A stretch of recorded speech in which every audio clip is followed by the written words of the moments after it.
আমাদের বাংলাদেশের একজন বড় বুজুর্গ আলেম আছেন ওয়াইস হযরত মাওলানা মুফতি নজরুল ইসলাম কাসেমি, অনেক সুন্দর বয়ান করে, দরদ মাখা বয়ান।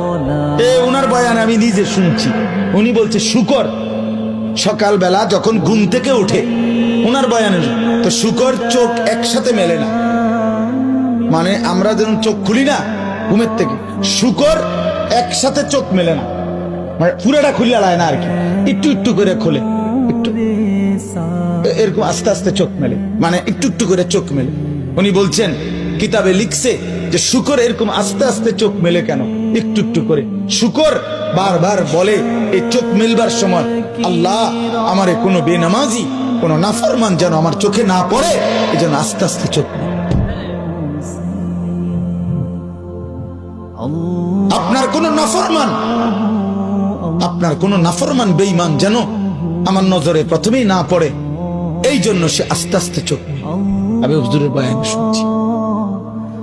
তোমাকে শুকরে ঘৃণা করে, কুকুরে ঘৃণা করে।